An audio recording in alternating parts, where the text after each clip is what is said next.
Alright, so just kind of wanted to show you guys where I'm at with this rebuild. This whole thing started as just a rotor and pad replacement. And that was it. It was just going to be rotors and pads, and then new front struts and new sway bar link. But that was it. So I did the rotors, did the pads. I go to drive the car. Pedal then went all the way down to the floor and was super spongy.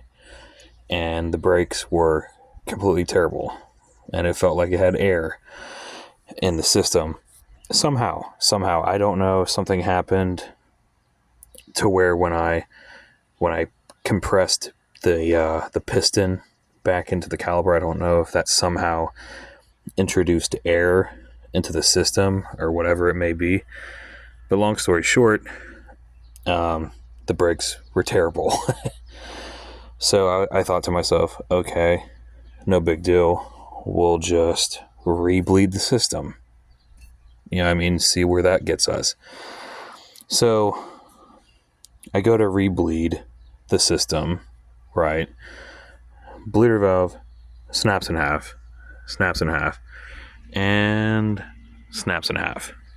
All of them, which is crazy. And yeah, I soaked every single one of them in PB, in PB Blaster penetrating oil, and I let them all sit there and soak in that oil for a very long time to try to get into the threads, and break everything loose.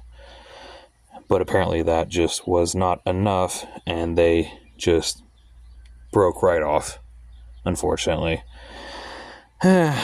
Stuff happens, They were the original calipers and the original wheel cylinders, it looked like, from 2003.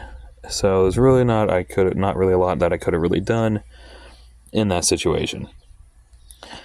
So as you can tell, you're like, well, that looks like a brand new caliper, because it is. So what happened was, after everything broke off, I was like, well, damn.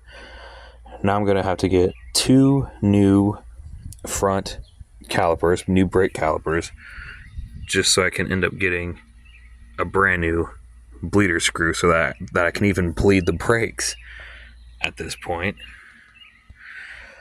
So I got the new front calipers. Everything was going good.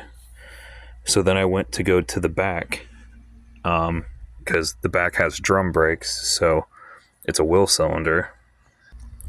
So I came to the back, to the drums, right? And I was like, okay, no big deal. Let's just swap the wheel cylinders out, because, I got the new wheel cylinders ready to go. So everything was going fine. I got the actual the brake line, the hard line, out of the back of the wheel cylinder. So the brake line's out. All I had to do was then take out the one little bolt holding the wheel cylinder on to the backing plate. That is where problems started. That's where this whole thing turned into a disaster.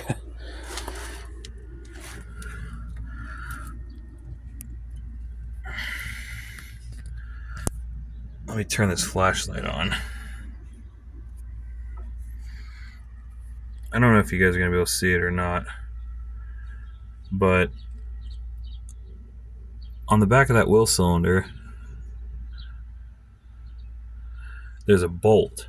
There's a bolt right there, as you can tell. I cannot get a wrench or a socket to fit that bolt to take that wheel cylinder off. There's not enough room for a socket. Even with this super short socket, there's not enough clearance to get a socket in there. With the ratchet and everything hooked up, it's too big. And then when I go to put a wrench on, the issue I run into with the wrench is this this part of the wheel cylinder, how it sticks up. It sticks up, right? This left side is blocking a wrench from fitting around this bolt. Even with a wrench, it would not grab onto that bolt and remove it. So then I'm like, okay, so what's my next course of action? The only logical thing that I could think of, I probably have to remove this whole assembly, like the whole like wheel hub assembly, like the wheel bearing. I might have to just take the whole thing off in order to get to that stupid little bolt. Because on the back side, I don't know if you can see it or not, but on the back side of here, there's 3 bolts holding this on the back side, like in a triangle pattern for that wheel bearing, for that hub assembly or whatever you want to call it.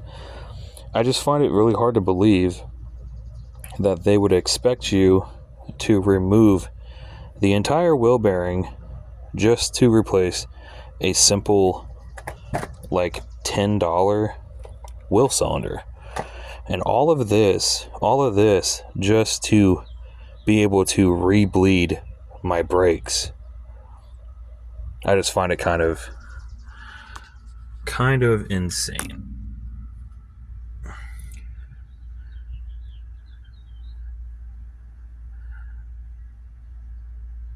I don't know why it's being so difficult to get to. But that's what I'm dealing with so far.